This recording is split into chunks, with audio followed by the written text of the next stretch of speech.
The grand ballroom of the Rosewood Manor in Connecticut sparkled with crystal chandeliers and the shimmer of evening gowns, but none shone brighter than Sarah Mitchell's smile.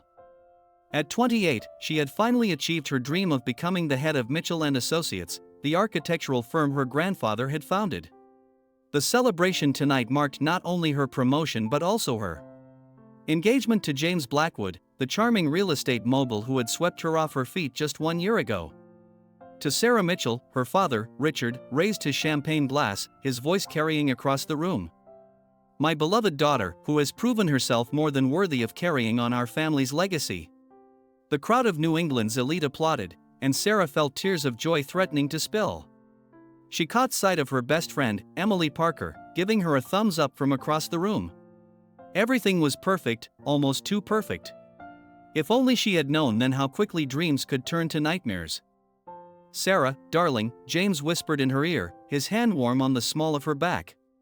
"Could you meet me in the library in 10 minutes? I have a surprise for you." Her heart fluttered as she nodded. James had always been full of romantic gestures, and the library was their special place. It was where they had first met, during a charity fundraiser last spring. The next 10 minutes crawled by as Sarah graciously accepted congratulations from the guests. Finally, she excused herself and made her way down the mahogany-paneled hallway to the library. The sound of her heels echoing against the hardwood floors matched the excited beating of her heart. But as she approached the partially open door, she heard voices, James's voice, and another she recognized as Victoria Hawthorne, her father's young legal counsel. "Everything is in place," Victoria was saying. "Once the merger is complete and the old man signs over control, we'll have everything we need to strip the company bare." "And dear, trusting Sarah?" James's laugh sent a chill down her spine. "She's been so useful, hasn't she? Playing the devoted daughter, making Daddy proud." He never would have agreed to the merger if she hadn't convinced him. "You've done well, keeping her distracted with this engagement charade." Victoria's voice dripped with amusement. "Though I must say, you deserve an Oscar for maintaining it this long. The way you look at her, even I almost believed you were in love." Sarah's world tilted on its axis. Her fingers gripped the doorframe as James replied, "Please." "The only thing attractive about Sarah Mitchell is her family's company. Did you really think I'd want to spend my life with such a boring, naive little girl? She's so desperate to please everyone, so eager to believe in true love. It's pathetic, really." The sound of rustling fabric was followed by the unmistakable noise of kissing.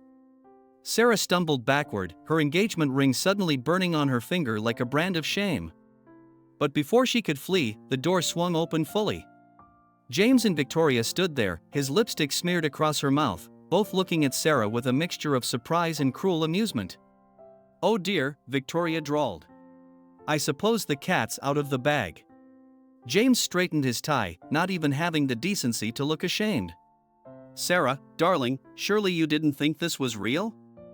A man in my position needs certain connections.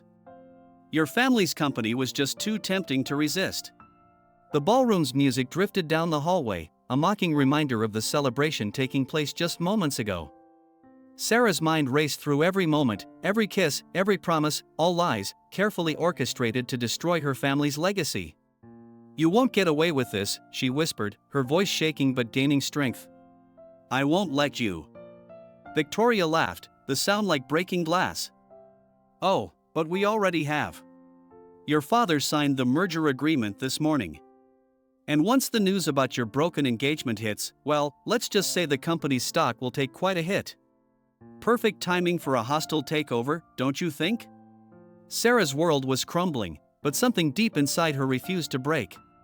She straightened her spine, channeling every ounce of strength her grandmother, the family's true pillar, had taught her.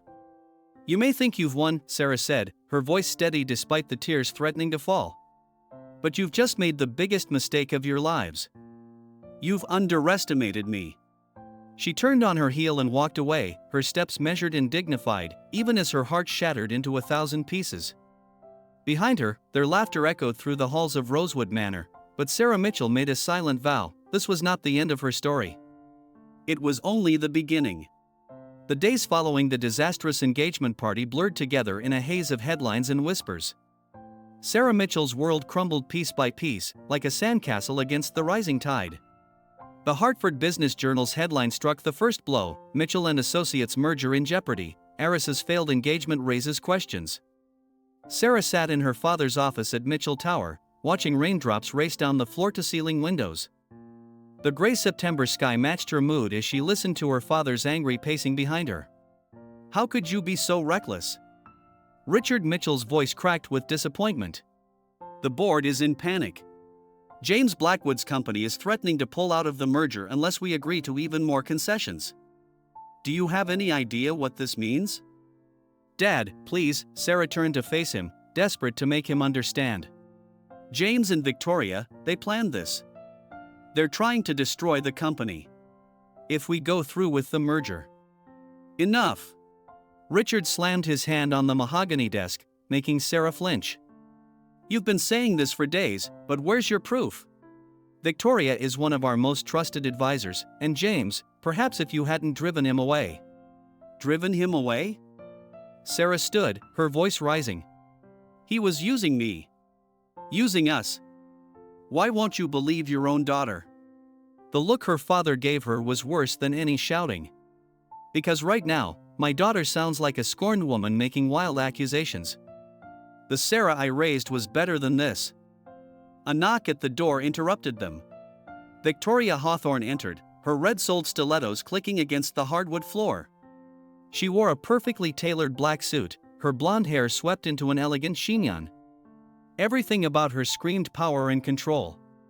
"I hope I'm not interrupting," Victoria's smile was razor-sharp. "But the board is waiting, Richard. They need your decision about the new terms." Sarah watched her father straighten his tie, already turning away from her. "We'll discuss this later," he said, not meeting her eyes. As they left, Victoria lingered in the doorway. "Oh, Sarah? You might want to clear out your office today. The board feels it would be best if you took a leave of absence. For the company's sake, you understand." The door closed with a soft click, but to Sarah, it sounded like a prison gate slamming shut. She made her way to her office in a daze, ignoring the whispers of employees who quickly looked away.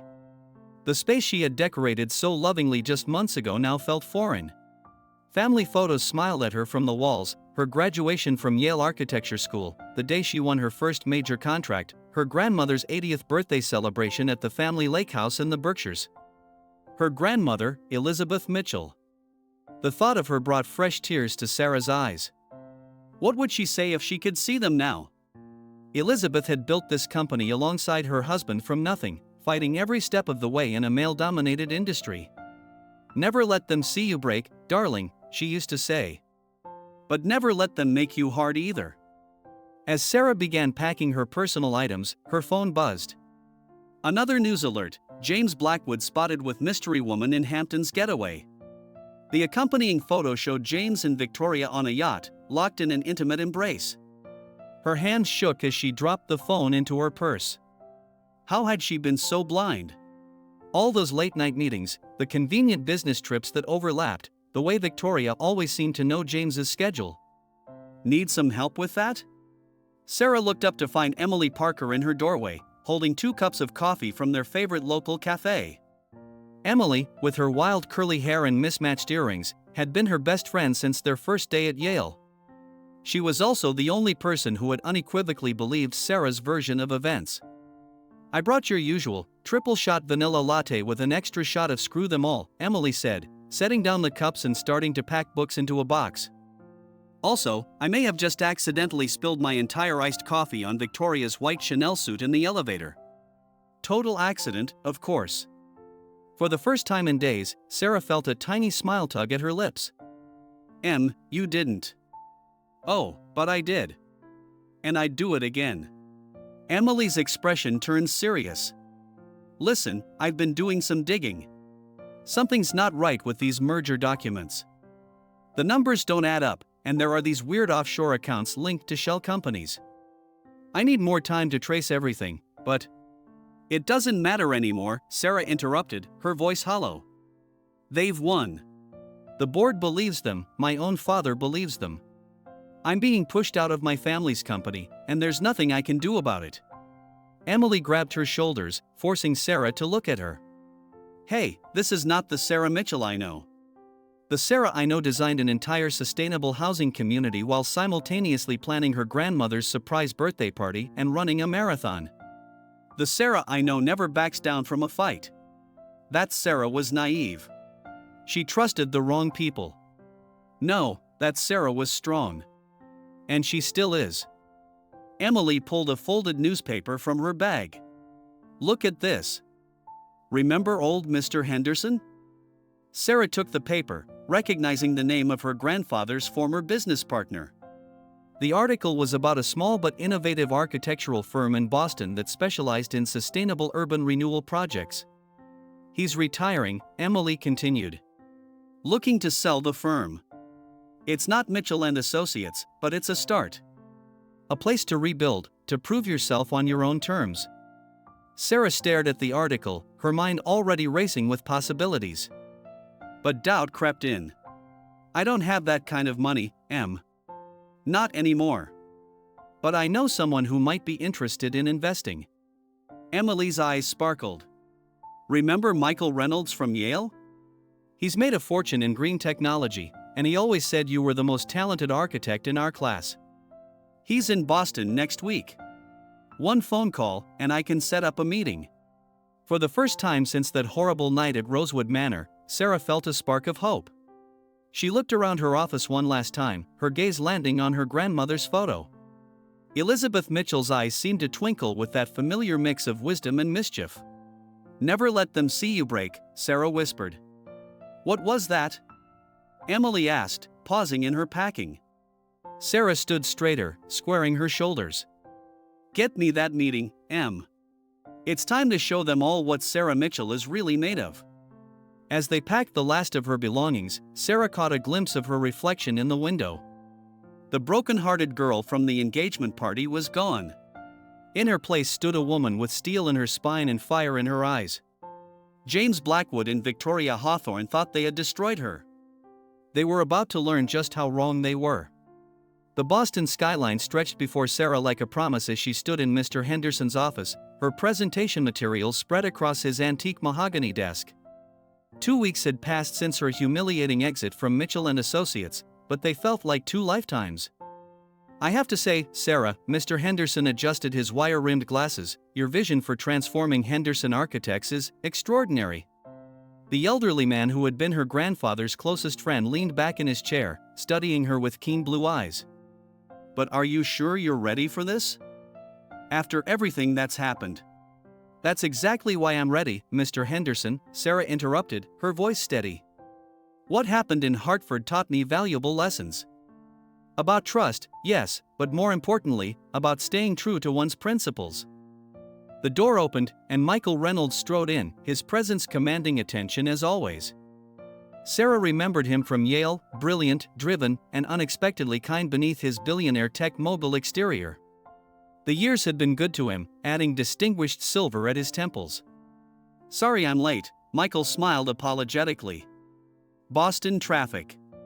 Though I hear it's nothing compared to the traffic jam of reporters still camping outside Mitchell Tower." He gave Sarah a sympathetic look. "I saw the latest headlines." Sarah's stomach clenched. She'd been avoiding the news, but this morning's Hartford Business Journal had been impossible to miss. Mitchell and Associates stock plummets as Blackwood Industries increases hostile takeover bid.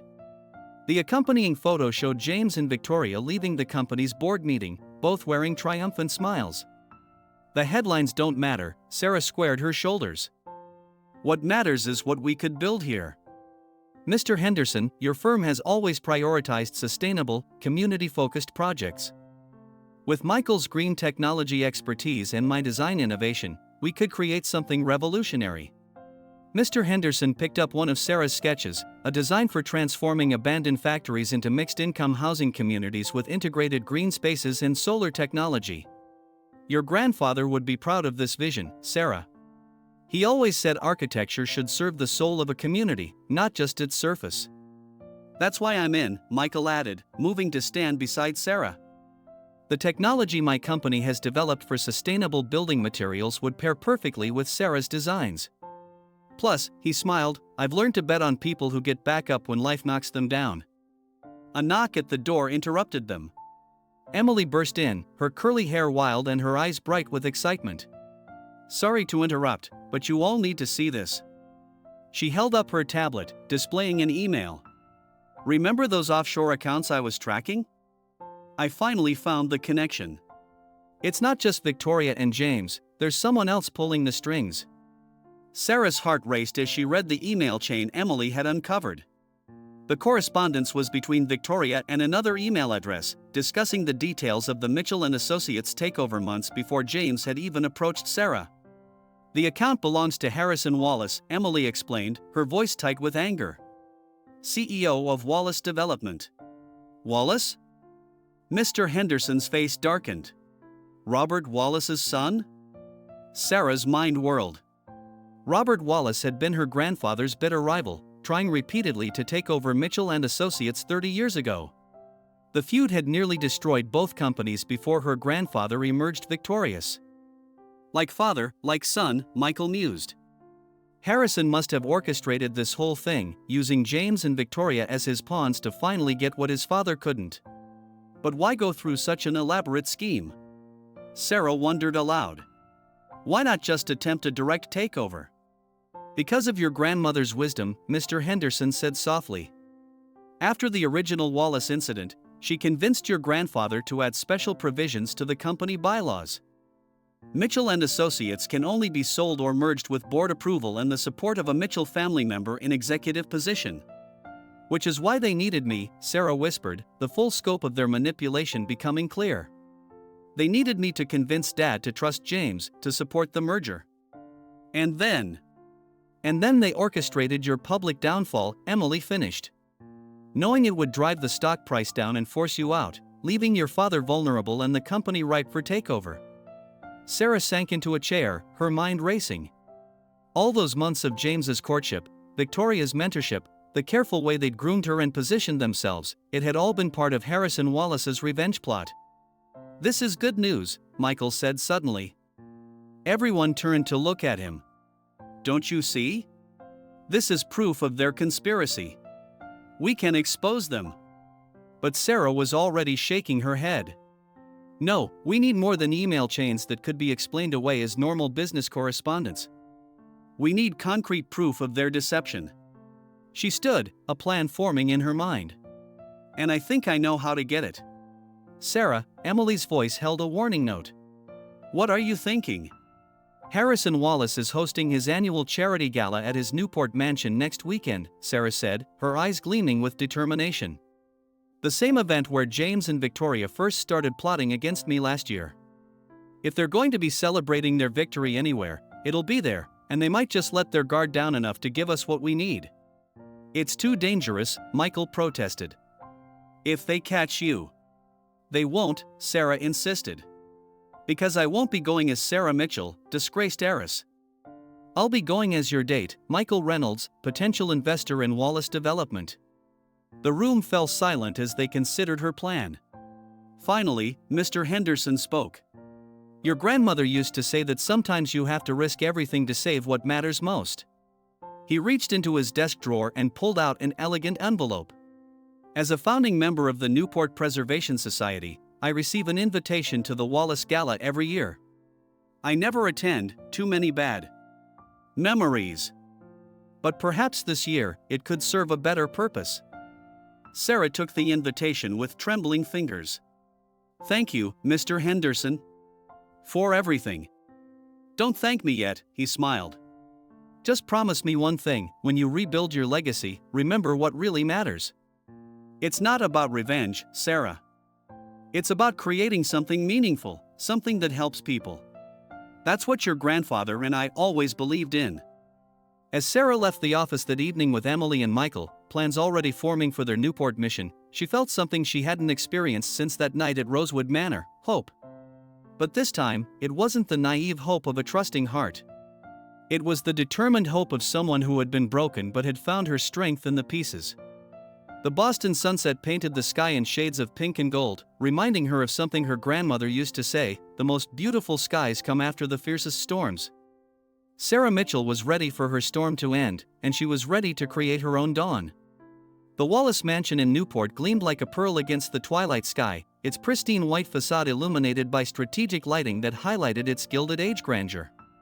Sarah gazed up at it from the passenger seat of Michael's Tesla, her heart hammering against her ribs. "You don't have to do this," Michael said softly, reaching over to squeeze her hand. "We can find another way." Sarah touched the delicate diamond choker at her neck, a loan from Emily's mother's jewelry collection. Her reflection in the car's window showed a different woman than the one who'd fled Rosewood Manor in tears. Her dark hair was styled in elegant waves, her makeup subtle but transformative. The midnight blue gown she wore was borrowed from Emily's cousin, a model who understood the power of the right dress. "I have to know the truth," Sarah replied, steel in her voice. "All of it." They had spent the past week preparing for this moment. Emily had created a perfect cover story, complete with digital footprints linking Michael to potential investments in Wallace development. Meanwhile, Mr. Henderson had provided invaluable insight into Harrison Wallace's psychology, drawn from decades of observing the family's business tactics.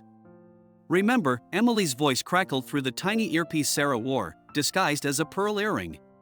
"I'm parked at the service entrance with the laptop. Once you get into Wallace's study and plug in the USB, I'll need 3 minutes to download his files. If anything feels wrong," Michael added, "use the code word Rosewood and I'll create a distraction to get you out." Sarah nodded, taking a deep breath. "Let's do this." The grand entrance hall was a symphony of marble and crystal, filled with New England's elite in their finest attire. Sarah kept her chin high as she entered on Michael's arm, though her stomach churned at the sight of familiar faces, people who had attended her engagement party just weeks ago, who had witnessed her humiliation. "Michael Reynolds." Harrison Wallace's voice boomed across the room. He approached them, every inch the sophisticated host in his tailored tuxedo. At 50, he had his father's commanding presence, with silver-streaked dark hair and calculating eyes. "I was delighted to receive your RSVP. And who is this vision?" "Catherine Pierce," Sarah smiled, using her grandmother's maiden name. "I'm consulting with Michael on his new sustainable development initiative." "Ah, another architect?" Harrison's eyes sparkled with interest. "We simply must discuss this over drinks. Though I'm afraid you'll have to wait a moment, I see James Blackwood trying to get my attention. Business never sleeps, you know." Sarah's pulse quickened as she spotted James across the room, standing with Victoria beside the champagne fountain. They were practically glowing with success, Victoria's hand possessively wrapped around James's arm. "Go," she whispered to Michael. "Keep Harrison occupied. I'll find my way to his study." The mansion's upper floor was quieter, the sounds of the party muffled by thick carpet and heavy doors. Sarah moved carefully, remembering the floor plan Emily had somehow obtained. Third door on the right, Harrison's private study. The lock yielded easily to Emily's electronic bypass device, disguised as a compact mirror. Sarah slipped inside, her eyes adjusting to the darkness. Moonlight spilled through tall windows, illuminating walls lined with books and hunting trophies. "I'm in," she whispered, moving to the massive desk. "The USB goes in the back port," Emily instructed through the earpiece. "And Sarah?" "Hurry." Victoria just left the ballroom. Sarah's fingers trembled as she inserted the drive. The computer hummed to life, its screen casting a blue glow across the desk. Her eyes caught on a framed photo, Harrison Wallace with his father, Robert, standing in front of Mitchell Tower. The date on the plaque read 30 years ago, just before her grandfather had prevented their hostile takeover. "Download starting," Emily reported. 2 minutes remaining. Sarah's gaze swept the room, taking in details that seemed off. Why would a digital age CEO keep so many paper files? The folders on his desk were recent, labeled with dates from the past year. One caught her eye, Project Phoenix. Her hands shook as she opened it. Inside were surveillance photos of her at charity events, leaving her office, having coffee with Emily.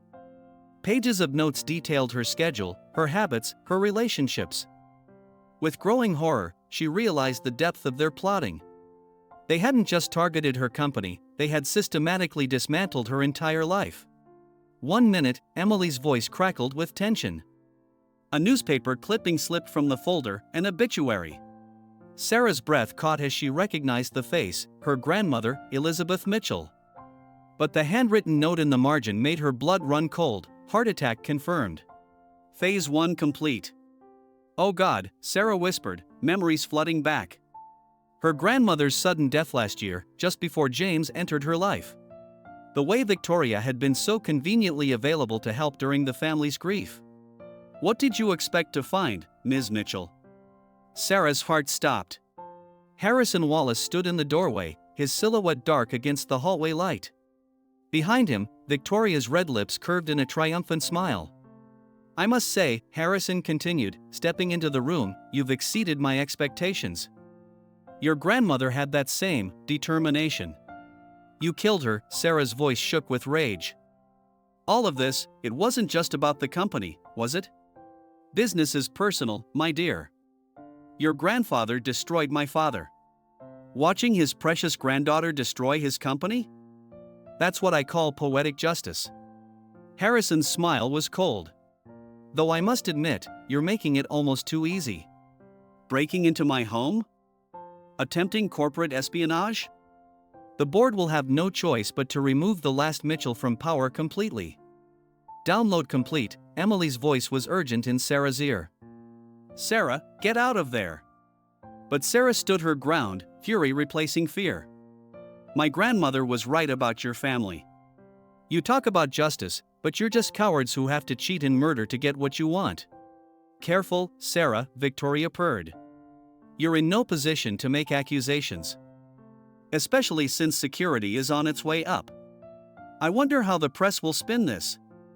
Disgraced heiress caught breaking into rival's home. Your father might never recover from this scandal. Rosewood, Sarah whispered, praying Michael would hear. As if on cue, an explosion of shattering glass echoed from downstairs, followed by screams and chaos. Harrison and Victoria turned instinctively toward the sound. Sarah seized her chance, shoving past them into the hallway. She ran, her heels clicking against marble, the USB drive clutched in her hand like a lifeline. Behind her, she could hear Harrison shouting for security.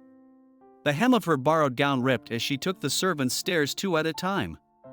Michael was waiting at the bottom, his face tight with concern. Car's ready. Emily's got the files. Let's go. They burst out of the service entrance into the cool night air. Emily's car screeched to a stop beside them, and they dove in as shouts echoed from the mansion. As they sped away into the darkness, Sarah finally allowed herself to breathe. The USB drive dug into her palm, carrying proof of not just corporate corruption, but murder. Sarah? Emily's voice was gentle. What did you find in there? Sarah stared out the window at the passing Newport mansions, each one as grand and corrupt as the last. We found the truth, she said quietly. And now we make them pay for it. The night sky was clouded, stars hidden behind a veil of darkness. But for the first time, Sarah felt the clarity of her purpose. This wasn't just about saving her company anymore. This was about justice, for her grandmother, for her family's legacy, and for herself. Harrison Wallace thought he had orchestrated the perfect revenge. He was about to learn that he had instead created his own worst nightmare, a woman with nothing left to lose and everything to fight for. The safe house, a modest cabin in the Berkshires owned by Michael's family, was a far cry from the glamour of Newport's mansions. Sarah sat at the rustic kitchen table, surrounded by printouts of the files they'd stolen from Harrison Wallace's computer. Outside, the first light of dawn painted the mountains in shades of purple and gold. This goes deeper than we thought, Emily said, her laptop screen casting a blue glow on her exhausted face. The surveillance, the strategic targeting of your family. Harrison Wallace has been planning this for years. Sarah picked up a photo of her grandmother, Elizabeth Mitchell, taken just days before her death. They made it look like a heart attack, she said quietly. The toxicology report was altered. The doctor who signed off on it, Dr. Marcus Chen, received a large deposit in an offshore account the next day. Michael paced the length of the cabin, his usual composed demeanor showing cracks of anger. We have enough evidence to destroy them all. Harrison Wallace, Victoria, James, they'll all go to prison for this. It's not that simple, Sarah shook her head. These files alone aren't enough. We need Dr. Chen's testimony, bank records, concrete proof that links everything together. And we need to move fast. Harrison knows we have the files now. He'll be destroying evidence as we speak." As if on cue, Sarah's phone buzzed with a news alert. Her heart sank as she read the headline, "Breaking, Sarah Mitchell wanted for corporate espionage, arrest warrant issued." Emily grabbed her own phone, scrolling rapidly. "They're spinning it hard. James is giving interviews, painting you as a mentally unstable ex-fiancé who couldn't handle rejection. Victoria's claiming you tried to blackmail them with fake evidence. And my father?"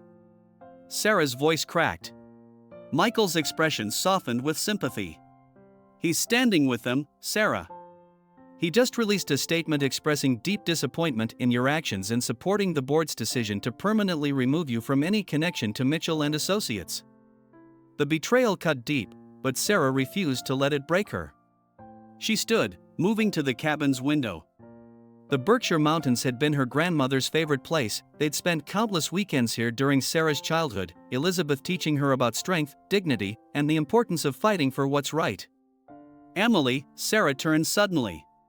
"The gala photos from last night, they're all over social media, right?" "Yeah, lots of society pages coverage." "Why?" "Pull up the photos from around 9 p.m., when Harrison first greeted Michael. I was standing right there, introduced as Catherine Pierce." Emily's fingers flew over the keyboard. "Got it.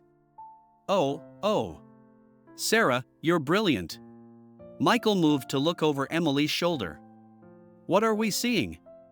"Look at Harrison's face," Sarah pointed to the screen. The moment he heard the name Pierce, there's recognition there. Fear, even.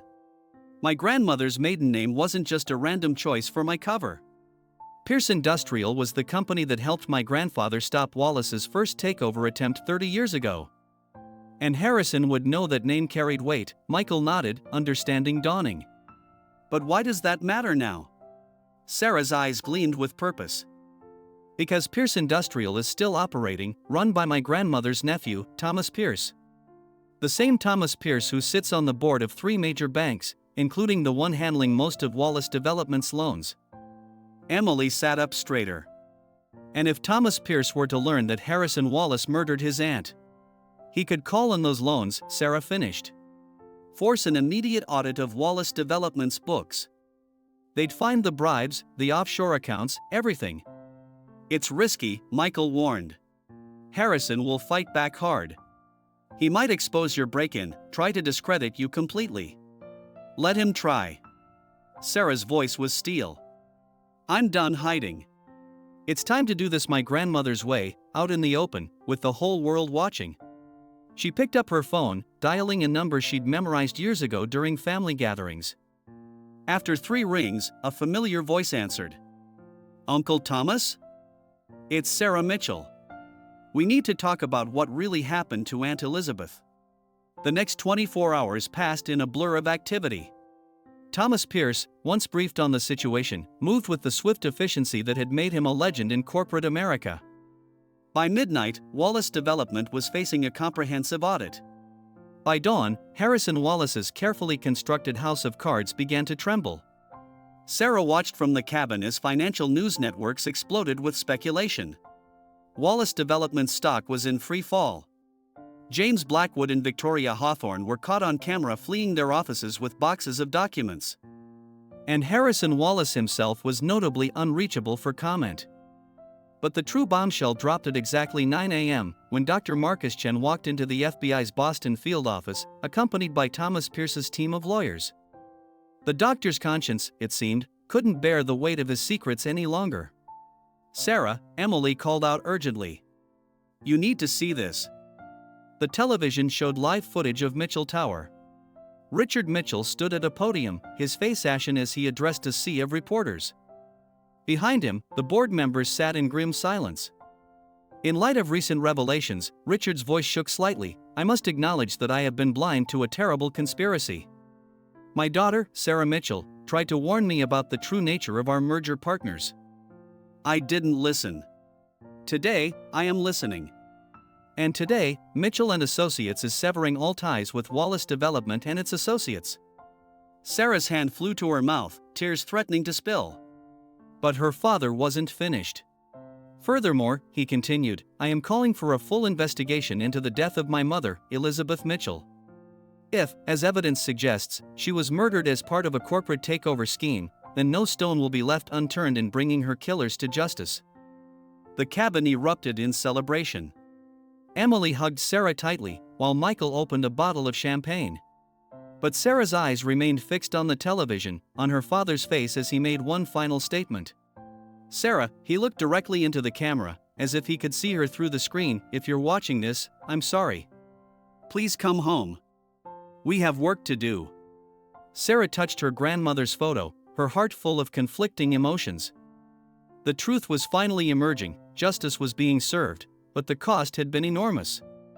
Lives had been destroyed, trust shattered, innocence lost. Yet as she watched the sunrise paint the Berkshire Mountains in shades of hope, Sarah Mitchell knew that this was just the beginning. She had survived their worst, and in doing so, had discovered her own strength. Now it was time to rebuild, not just her family's company, but her own legacy. Harrison Wallace had wanted to destroy the Mitchell name forever. Instead, he had forged it stronger in fire, creating something he never expected, a woman who would not break, would not bend, and would never stop fighting for justice. The war wasn't over. But for the first time since that night at Rosewood Manor, Sarah knew with absolute certainty that she would win. The Mitchell Tower lobby fell silent as Sarah walked through its marble halls for the first time in weeks. Her heels clicked against the floor with purpose, each step a declaration. She wore a white power suit, her grandmother's favorite color for important battles, and carried herself with the quiet confidence of someone who had walked through fire and emerged stronger. Welcome back, Miss Mitchell. George, the elderly security guard, smiled warmly. His eyes glistened with unshed tears. We've missed you. The morning news played on the lobby's giant screens, showing footage of Harrison Wallace being let out of his Newport mansion in handcuffs. The caption read, Wallace Development's CEO arrested on multiple charges including murder and corporate fraud. Emily walked beside her, tablet in hand. Dr. Chen's testimony broke everything wide open. The FBI found the original toxicology reports in his home safe. They're also investigating 3 other suspicious deaths connected to Wallace Development takeovers over the past decade. And Victoria? Sarah asked, stepping into the executive elevator. Left the country last night. Interpol has her on their radar. Emily's phone buzzed. That was Michael. James Blackwood just cut a deal with the prosecutors. He's willing to testify against Harrison in exchange for leniency. Sarah's lip curled with disgust. Coward to the end. The elevator opened directly into the executive floor. The board members were already assembled in the main conference room, their faces a mix of shame and anticipation. Richard Mitchell stood at the window, his back to the room, shoulders tense beneath his expensive suit. Sarah. He turned as she entered, his face lined with regret. Thank you for coming. The room crackled with unspoken emotions. These were the same people who had doubted her, who had believed the worst about her without question. But Sarah hadn't come for revenge. She'd come for something far more important. The board has reviewed your proposal, Richard continued, gesturing to the documents before them. Merging Henderson Architects with a restructured Mitchell & Associates, with you as CEO and Michael Reynolds' Green Technology Division as a major partner. It's ambitious. It's the future, Sarah replied firmly. Our company was founded on the principle of building better communities, not just bigger profits. It's time we return to those roots. An older board member, Jonathan Hayes, who had served since her grandfather's time, cleared his throat. The suggested community development projects, the sustainable housing initiatives, they'll cut into our profit margins significantly. Initially, yes, Sarah acknowledged. She moved to the front of the room, commanding attention without effort. But I've secured commitments from major investors who believe in our vision. Thomas Pierce has already pledged substantial backing. She activated the room's projection system, displaying renderings of her plans. This is the Elizabeth Mitchell Community Development Initiative. Affordable housing integrated with green spaces, solar technology, and community centers. We start in Hartford, then expand to other cities. It's not just about buildings, it's about legacy. The press coverage alone would be invaluable, Emily added, distributing market analysis reports. Especially after the Wallace scandal. People want to believe in companies that do good. Richard Mitchell studied the renderings, his expression softening. Your grandmother once told me that true success isn't measured in dollars, but in lives improved. He looked up at Sarah, pride finally replacing regret in his eyes. She would have loved this. The board meeting continued for hours, diving into details and negotiations. When they finally emerged, Sarah's vision had been approved with a unanimous vote. But as the board members filed out, Richard asked her to stay. Sarah, he began once they were alone, I failed you. As a father, as a leader. I let pride and fear cloud my judgment. Yes, you did, Sarah replied quietly. You chose to believe strangers over your own daughter. I did. He moved to the window, looking out over the city they both loved. When your grandmother died, I was lost. Victoria and James seemed to offer stability, a clear path forward. I wanted so badly to believe in something certain that I ignored all the warning signs. Sarah joined him at the window. Mom always said you were better at reading blueprints than people. A ghost of a smile crossed Richard's face. She was right, as usual. He turned to face her. I know I have to earn back your trust. I'm willing to do whatever it takes. Then start by helping me make this company what it should be, Sarah said. Not just profitable, but meaningful. Help me build Grandma's legacy. Their moment was interrupted by Emily bursting into the room, her face pale. Sarah, you need to see this. She held up her tablet, showing a breaking news alert. Victoria Hawthorne found dead in Zurich hotel room. Apparent suicide note claims sole responsibility for Wallace development crimes. Sarah's blood ran cold. He's trying to tie up loose ends. Harrison Wallace is in custody, Richard protested. But his reach goes deeper than we thought, Emily said. Victoria was supposed to testify next week. Now she conveniently takes all the blame and leaves Harrison looking like another victim? Sarah's phone buzzed, a text from Michael. Thomas Pierce's office broken into last night. Files missing. Watch your back. They're not finished, Sarah realized. Harrison has other players we don't know about yet. Victoria's death is just the beginning. Richard's face hardened with resolve. Then we'll be ready. I'm not losing any more family to Wallace's schemes. Sarah looked around the office, her office now. On the wall hung a photo of her grandmother breaking ground on Mitchell Tower, her face alight with determination and joy. Elizabeth Mitchell had faced down corporate raiders and skeptics, building something lasting and true. Now it was Sarah's turn. Harrison Wallace thought prison would stop him? He was about to learn that some women don't just survive, they thrive on turning threats into opportunities. Emily, Sarah turned to her friend, call Michael and Mr. Henderson. We need to move faster on the community development project. The best defense is a strong offense. And the Wallace threat? Richard asked. Sarah's smile held steel. Let them come. This time, we'll be ready. After all, she touched her grandmother's photo gently, I learned from the best. As the sun set over Hartford, casting long shadows through the Mitchell Tower windows, Sarah Mitchell stood at her desk, reviewing project plans. She had lost everything once, only to find her true strength in the ashes of that loss. Whatever challenges lay ahead, whatever schemes Harrison's hidden allies might attempt, she was no longer the naive girl from Rosewood Manor. She was Sarah Mitchell, her grandmother's granddaughter, and she was just getting started. 3 months after Sarah Mitchell's return to power, Hartford's autumn painted the city in shades of gold and crimson. Construction had begun on the first Elizabeth Mitchell community development site, transforming an abandoned industrial area into what would soon be a beacon of sustainable living. But beneath the surface of progress, dangerous currents were stirring. Sarah stood in her office, examining the wall of evidence Emily had assembled.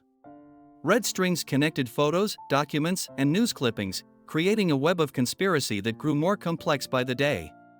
Victoria Hawthorne's suicide had been just the beginning. Another one, Emily announced, striding into the office with her laptop. Marcus Reynolds, Michael's chief financial officer, found dead in his car this morning. Natural causes, according to the preliminary report. Sarah's jaw tightened.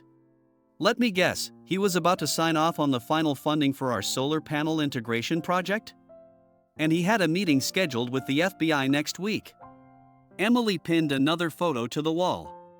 That's 4 suspicious deaths in 3 months, all connected to people helping us or investigating Wallace development. Harrison Wallace might be in prison, Michael said from the doorway, his face grave, but his organization is still very much active. The question is, who's running it now? Sarah turned to the window, watching workers on the construction site below. The community project was more than just buildings, it was a statement against everything Harrison Wallace represented. Perhaps that's why his allies were so determined to stop it. We're missing something, she mused. Victoria, James, Harrison, they were just the visible part of something bigger. My grandmother must have known. A knock interrupted her thoughts. Richard Mitchell entered, holding a weathered leather journal. I found this in your grandmother's personal safe. I think it's time you had it. Sarah's hands trembled as she took the journal. Elizabeth Mitchell's elegant handwriting filled its pages with observations, warnings, and secrets spanning decades. Look at this entry, Emily pointed, reading over Sarah's shoulder. From 30 years ago, Robert Wallace isn't working alone. The syndicate grows stronger, using legitimate businesses as fronts. They won't stop with Mitchell and Associates. I've hidden proof in the one place they'll never look. The syndicate? Michael frowned. I've heard whispers about them in tech circles, a shadow group of power brokers who manipulate markets and eliminate obstacles. Most people think they're just a conspiracy theory. Sarah flipped through the journal's pages, her grandmother's words painting a picture of a vast, hidden network of corruption. She was tracking them all along.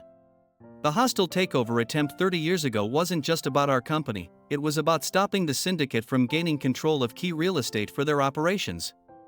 And now history's repeating itself, Richard said quietly. Your community development project threatens their territory, just like your grandmother's projects did. A text message lit up Sarah's phone, meet me at Rosewood Manor. Midnight. Come alone. J. James?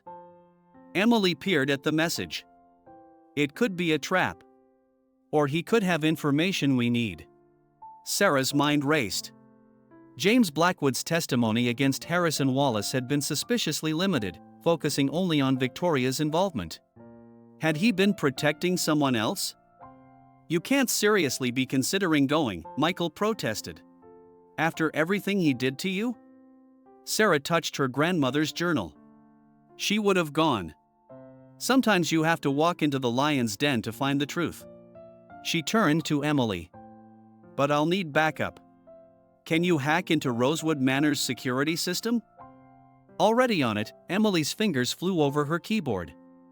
Michael, I'll need access to your satellite surveillance tech. Richard stepped forward.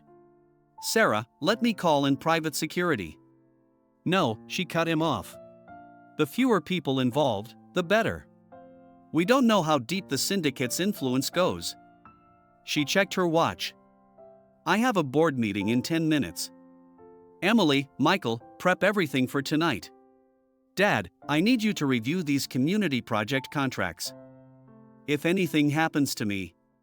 Don't, Richard's voice cracked. I can't lose you too. Sarah hugged him, breathing in the familiar scent of his aftershave. You won't. I'm a Mitchell, remember? We don't break easily. The board meeting dragged on, discussing profit margins and construction timelines while Sarah's mind raced with possibilities. Was James reaching out because he was genuinely remorseful, or was he setting another trap? And why Rosewood Manor, the scene of her greatest humiliation? As darkness fell over Hartford, Sarah changed into black clothing that would allow her to move silently through the manor's shadows. She tucked her grandmother's journal into an inside pocket, close to her heart. Testing comms, Emily's voice crackled in her earpiece. Michael's drone is in position. I've looped the manor's security cameras. You're invisible to their system. Remember, Michael added, at the first sign of trouble. I know, Sarah interrupted, pulling into Rosewood Manor's darkened driveway. Get out fast and trust no one. The historic mansion loomed before her, its windows dark except for a faint light in the library, their old meeting spot. Sarah's footsteps echoed on the marble steps as she used the key James had included in his message. The foyer was silent, moonlight streaming through tall windows. Sarah moved carefully, every sense alert. The library door stood slightly ajar, just like that fateful night months ago. I've got movement on the thermal imaging, Emily warned. 2 heat signatures in the library. Sarah pushed the door open. James stood by the fireplace, his face haggard. But it was the other person in the room who made her blood run cold. Hello, Sarah, Robert Wallace said, rising from a leather armchair. Harrison's father was supposed to be retired in the Cayman Islands. Instead, here he stood, elegant and deadly as a coiled snake. We've been expecting you. I'm sorry, James whispered, genuine fear in his eyes. They have my sister. Robert Wallace smiled, the expression never reaching his eyes. Shall we discuss the real reason your grandmother died? And why you'll be joining her very soon? Sarah's hand pressed against the journal in her pocket as she stepped fully into the library. Behind her, the heavy door swung shut with an ominous click. The game wasn't over. It was only beginning. The library of Rosewood Manor felt smaller than Sarah remembered, its walls closing in as Robert Wallace circled her like a predator studying its prey. The fireplace cast dancing shadows across his aged face, highlighting the family resemblance to Harrison, the same cruel smile, the same cold calculation in his eyes. Sarah's thermal signature is steady, Emily whispered through the earpiece. Michael's positioned outside with the extraction team. Your grandmother, Robert mused, picking up a crystal tumbler of scotch, was an extraordinary woman. Brilliant, tenacious, and utterly infuriating. Did she ever tell you about December 12, 1993? Sarah's mind raced to her grandmother's journal. That date had appeared several times, always accompanied by cryptic references to the vault and insurance. The day she stopped you from destroying Mitchell and Associates? Sarah kept her voice steady, buying time. It's quite well documented. Robert's laugh held no humor. Is that what the history books say? No, my dear. That was the day Elizabeth Mitchell discovered the truth about the syndicate and made a decision that would eventually cost her her life. James shifted uncomfortably by the fireplace. Mr. Wallace, my sister. Patience, James. Claire is quite comfortable in our Swiss facility. For now. Robert's dismissive tone made James flinch. You see, Sarah, your grandmother had a choice that day. Join us or fight us. She chose, poorly. And what choice are you offering me? Sarah asked, though she already knew the answer. The same one. Though with a modern twist. Robert pressed a button on his phone, and the library's hidden screens came to life, displaying blueprints of the Elizabeth Mitchell Community Development Project. Your vision is remarkable. Sustainable housing, community centers, green technology, all built on land that the syndicate has spent decades acquiring through shell companies. Perfect cover for their operations, Sarah realized aloud. Hidden rooms, secret passages, all disguised as environmental innovation. Smart girl. Robert smiled. We're offering you a partnership. Your project continues, with some minor modifications to suit our needs. You become incredibly wealthy and successful. Your father remains alive. Everyone wins. And if I refuse? Then the tragic Mitchell family saga continues. Another suspicious accident. Another generation lost. Robert sighed theatrically. And poor James here loses his beloved sister. Such a waste. Sarah's hand touched her grandmother's journal, its presence giving her strength. Before I answer, tell me one thing. December 12, 1993, what really happened? Robert's eyes gleamed with dark amusement. Your grandmother broke into this very house, much like you did months ago. She found evidence of our operations, proof that could have destroyed everything. But instead of exposing us, she made copies and hid them somewhere even I couldn't find. Her insurance policy, she called it. Sarah, Emily's urgent voice came through the earpiece. The thermal imaging shows more heat signatures approaching the library. At least 6 armed men. Time's up, my dear, Robert said smoothly. Your answer? Sarah met his gaze steadily. My grandmother taught me that true strength isn't about making deals with devils. It's about standing up to them. Robert's face hardened. Just like Elizabeth. Right until the end. He nodded to James. Call them in. But before James could move, Sarah pulled her grandmother's journal from her pocket and threw it into the fireplace. The flames caught immediately, consuming the leather-bound pages. No! Robert lunged forward, but Sarah was already moving. Emily, now, she shouted. The library plunged into darkness as Emily killed the power to the entire manor.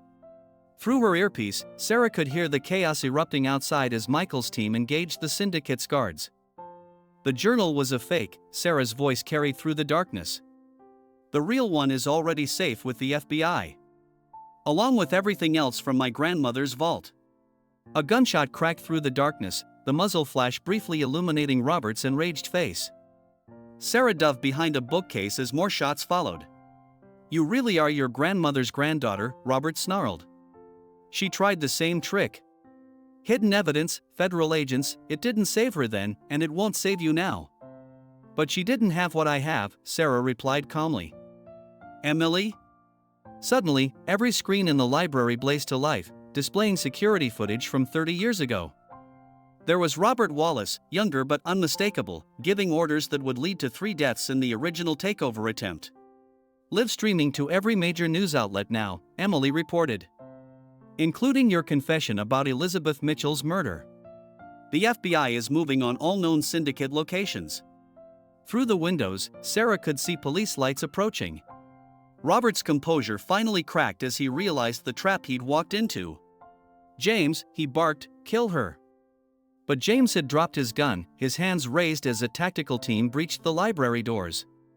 Claire's safe, he told Sarah as the FBI swarmed the room. Your friend Emily found her an hour ago. It's over. Sarah watched as Robert Wallace was handcuffed, his empire crumbling around him. The man who had terrorized her family for generations now looked small, defeated.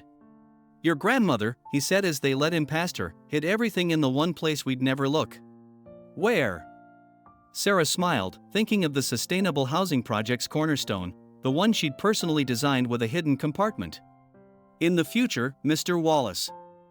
She believed in building things, not destroying them. Dawn was breaking over Hartford as Sarah emerged from Rosewood Manor. Emily ran to hug her while Michael directed the FBI teams securing the scene. Her father waited by the gates, his face pale with worry until he saw her. Dad, she hugged him tightly. Grandma did it. She protected us all, right until the end. Richard held her close. She knew you would finish what she started. Both the fight against the syndicate and the vision of what Mitchell and Associates could be. Sarah looked at the rising sun, thinking of all the battles won and lost, the price paid for justice, and the work still ahead. The Elizabeth Mitchell Community Development Project would be built, not as a cover for corruption, but as a testament to hope and resilience. Miss Mitchell, an FBI agent approached. We found something in the manor's basement. A hidden room full of documents. Decades of evidence against the syndicate. Another gift from Grandma, Sarah smiled. She knew we'd need a backup plan. As teams of agents carried out boxes of evidence, Sarah stood with her family, her father, Emily, Michael, and even James, who had finally found the courage to do the right thing. They had all been tested by fire, transformed by adversity. The syndicate had sought to destroy the Mitchell legacy. Instead, they had only made it stronger, forging bonds that would never break and building a future that would honor Elizabeth Mitchell's sacrifice. But as Sarah watched the sun rise over Hartford, she knew that some shadows still lingered, waiting for their moment to strike again. 1 year after the fall of the syndicate, Sarah Mitchell stood on the rooftop garden of the newly completed Elizabeth Mitchell Community Center. Below her, families moved into their homes in the sustainable housing complex that had transformed one of Hartford's most neglected neighborhoods into a beacon of hope. Your grandmother would be proud, Michael said softly, joining her at the railing. Their relationship had deepened over the past year, growing from allies into something more, though both had been careful to take things slowly. She'd loved the gardens most, Sarah smiled, watching children play in the green spaces between buildings. Solar panels gleamed in the late afternoon sun, while innovative wind turbines spun lazily above them. Making beauty grow from broken things was her specialty. Emily burst through the rooftop door, her curls wild as ever despite her now polished executive appearance.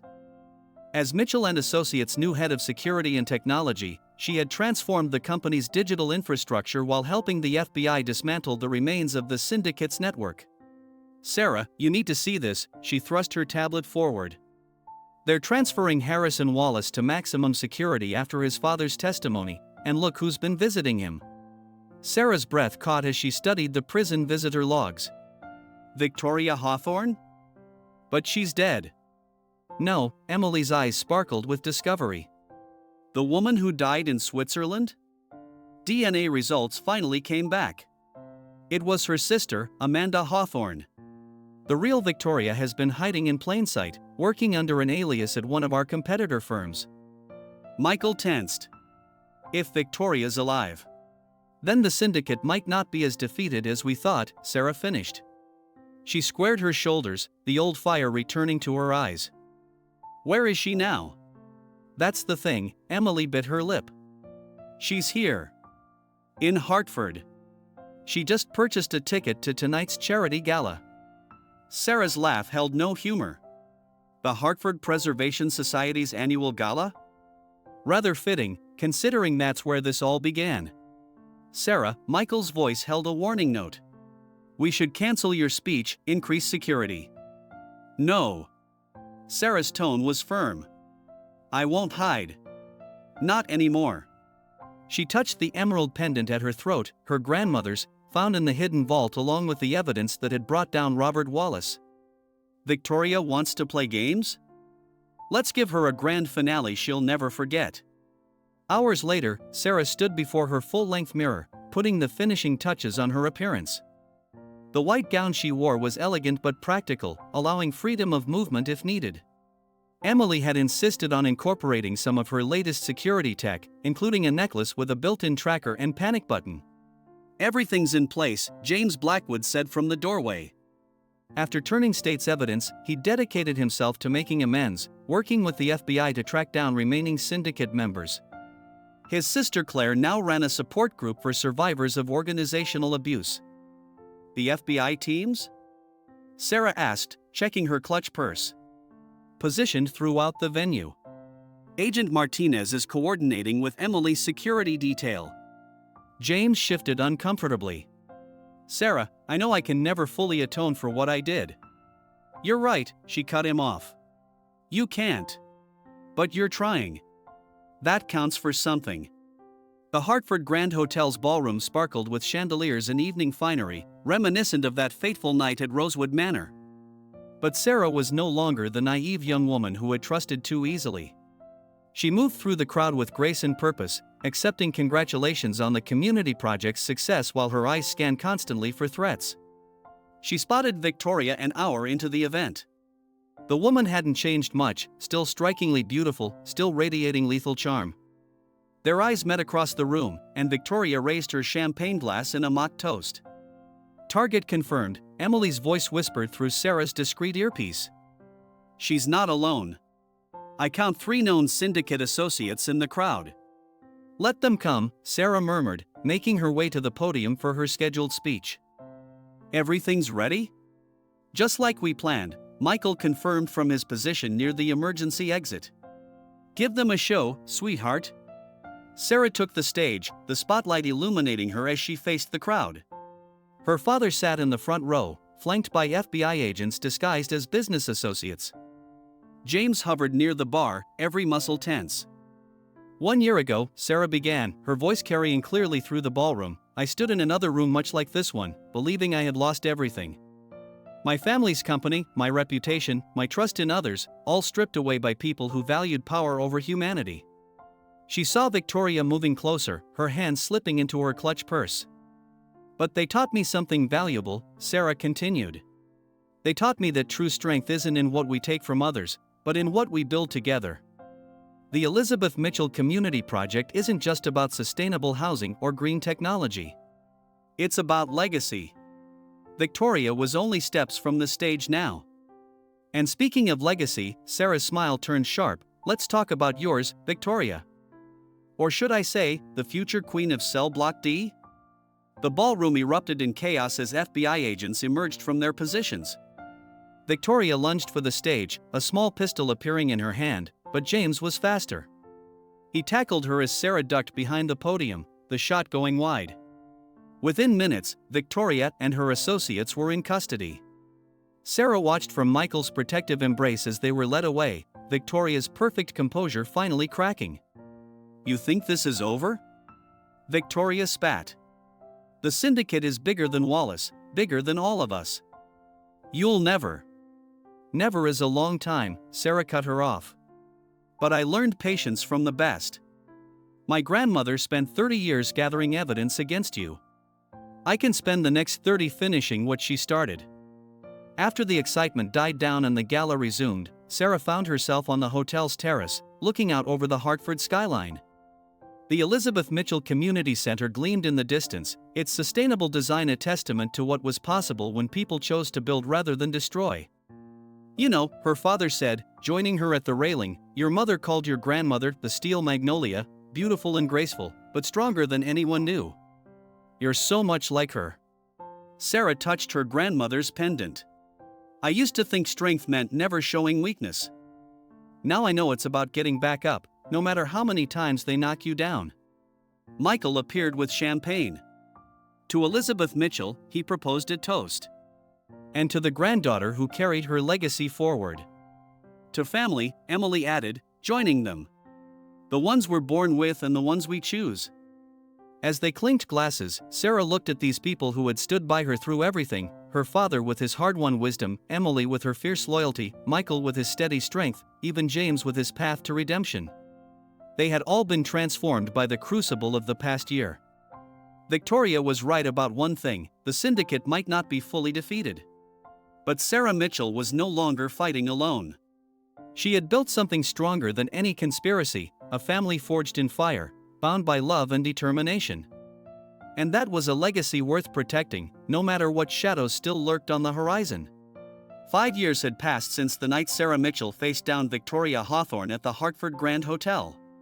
The Elizabeth Mitchell Community Project had expanded to 3 cities, with plans for more. Mitchell and Associates had become a leader in sustainable development, its projects serving as models for community-focused architecture worldwide. On this crisp autumn morning, Sarah stood in the familiar cemetery, placing fresh roses on her grandmother's grave. The marble headstone had been recently updated to include a quote, "Build with love, lead with courage, and never let them dim your light." "I thought I'd find you here," Michael's voice came softly from behind her. He wrapped his arms around her waist, his wedding ring catching the morning sunlight. They had married 2 years ago, in the rooftop garden of the community center that bore her grandmother's name. Just updating her on everything, Sarah smiled, leaning back against him. The Boston project breaks ground next week. The FBI finally closed the last syndicate shell company. Oh, and... She turned in his arms, eyes sparkling, "We're having a girl." Michael's face lit up with joy. They had been trying for a year, and now their family would grow. "Elizabeth," he said softly.